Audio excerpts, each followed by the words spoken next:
BPL এর উদ্বোধনী দিনে ঘটে গেছে অপ্রীতিকর ঘটনা। ক্ষুব্ধ দর্শকরা ভেঙে ফেলে মিরপুর শেরেবাংলা স্টেডিয়ামের 2 নম্বর গেট। এমনকি টিম বাস ও মিরাজের ব্যক্তিগত গাড়িও প্রবেশ করতে দেয়নি ক্ষুব্ধ দর্শকরা। এছাড়া ক্ষুব্ধ দর্শকরা স্টেডিয়ামে ঢিল ছুটতে শুরু করে। ধাওয়া পাল্টা ধাওয়ার মতো ঘটনা ঘটে। আসলে কি ঘটেছিল, আসুন জেনে নেই ঘটনার আদ্যোপান্ত।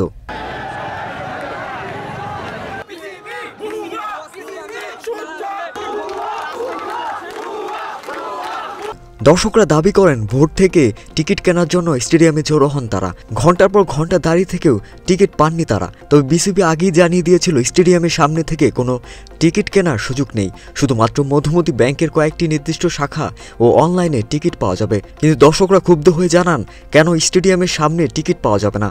মূলত এখান থেকেই ঘটনার সূত্রপাত হয়।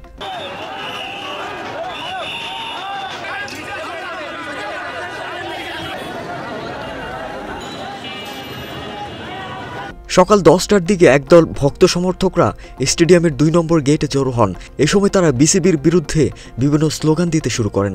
10:30টার দিকে বরিশালের টিম বাস আসে। এ সময় ক্ষুব্ধ দর্শকরা টিম বাসকে আটকে দেয়। টিম বাসের পেছনে ছিল মিরাজের ব্যক্তিগত গাড়ি। মিরাজের গাড়িও আটকে দেয় দর্শকরা।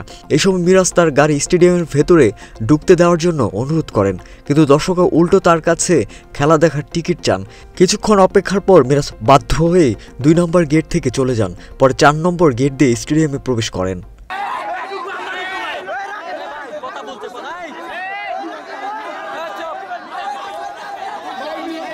বেলা 11টার দিকে ক্ষুব্ধ দর্শকরা স্টেডিয়ামের 2 নম্বর গেট ভেঙে ভেতরে প্রবেশ করতে চান। এই সময় গেটের আশেপাশে বিপিএল এর বিভিন্ন ব্যানার, ফেস্টুন ও গাছ ভেঙে ফেলেন।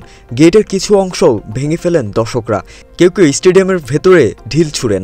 এরপর বিসিবির নিরাপত্তা কর্মীরা দর্শকদের সরিয়ে দেন। এর কিছুক্ষণ পর সেনাবাহিনী ঘটনাস্থলে আসলে পরিস্থিতি নিয়ন্ত্রণে আসে। সাইফুল ইসলাম সানি, মিরপুর শেরেবাংলা জাতীয় ক্রিকেট স্টেডিয়াম থেকে।